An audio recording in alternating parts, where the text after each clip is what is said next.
Hello everyone, welcome back to my channel. আমাদের ইউনিভার্সিটিতে জুলাইতে সেশন ব্রেক থাকে। তো এই ছুটিতে আমি বাড়ি যাচ্ছি প্রায় 1 মাসের জন্য। সকালে বেরোনো ছিল বলে আমি কিছু রান্নাবান্না করিনি, আমার রুমমেটের ঘরে সকালে খাবার খেয়ে বেরিয়ে পড়লাম। আমার লাগেজ আগেই ক্যাবে তুলে দিয়েছিলাম। এই জায়গাটাকে বহুদিন মিস করব, বিশেষ করে এই ওয়েদার, এই পরিবেশ। বাড়ির জন্য টুকটাক কেক কিনলাম মার্কেট থেকে। এখানে লোকাল বেকারি কেক বেশ ভালো বানায়, প্রত্যেকবার নিয়ে যাই। এবার এই মিজোরামের লোকাল লঙ্কাটা নিয়ে যাচ্ছি, বাড়ি গিয়ে একটা আচার বানাবো, যেটা এখানে সব দোকানে থাকে, আমার বেশ ভালো লাগে। আমাদের ক্যাব চলে এসেছে অ্যান্ড শহর ছেড়ে আমরা বেরিয়ে যাচ্ছি। এয়ারপোর্টে বেশ কিছুক্ষণ আগেই পৌঁছে গেছি আর আমি একাই ছিলাম।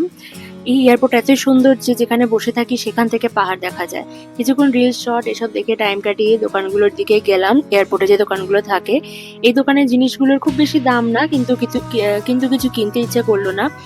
একটা কফি কিনে নিয়ে এলাম।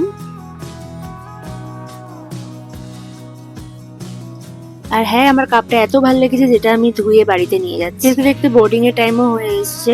আর হ্যাঁ, ওখান থেকে জাস্ট বেরিয়েই আমি প্লেন দেখতে পাচ্ছি। এই এয়ারপোর্টটা এতটাই ছোট যে জাস্ট যেখানে বসে থাকি ওয়েটিং এরিয়া, সেখান থেকেই ফ্লাইট দেখা যায়। আর চারপাশটা দেখতেই পাচ্ছ কতটা সুন্দর। ফ্লাইটে উঠে আমার সিটে বসে গেছি আর এই সিট থেকে এটা ভিউ। যদি কাউকে বলে না দেওয়া হয়, কেউ দেখে বলবে এটা একটা ইন্ডিয়ান এয়ারপোর্ট, লাইক এই ভিউটা কোনো একটা ইন্ডিয়ান কোনো স্টেটের ভিউ। যাই হোক, ফ্লাইট টেক অফ করে গেছে অ্যান্ড অবভিয়াসলি সুন্দর সুন্দর ভিউ।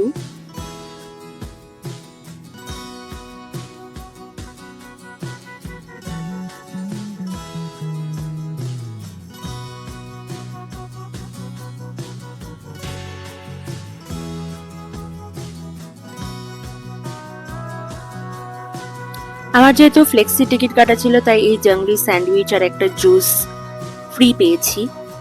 এই ফার্স্ট ক্লাস ভিউটা কয়েক মিনিটের মধ্যেই চেঞ্জ হয়ে এরকম একটা ক্লাউডি ভিউ হয়ে গেল। মানে কলকাতায় পৌঁছে গেছি আমরা। ছুটিতে বাড়িতে আসা যেরকম আনন্দ রয়েছে, সেরকম এই গরমের মধ্যে থাকার একটা দুঃখ রয়েছে, যেহেতু সারাদিন এত ভালো একটা পরিবেশে থেকে অভ্যস্ত হয়ে গেছি আমি। লাগেজ কালেক্ট করে এয়ারপোর্ট থেকে বেরিয়ে যাচ্ছি। বেরিয়ে যে স্যান্ডউইচটা পেয়েছিলাম সেই স্যান্ডউইচটা খেলাম, তখন খাওয়া হয়নি, বেশ ভালো ছিল। আজকের ব্লগটা এইটুকুই। ইচ্ছা আছে কলকাতায় থাকাকালীন বেশ কিছু ব্লগ বানাবো, দেখা যাক হয় কিনা। আজ এইটুকুই, বাই।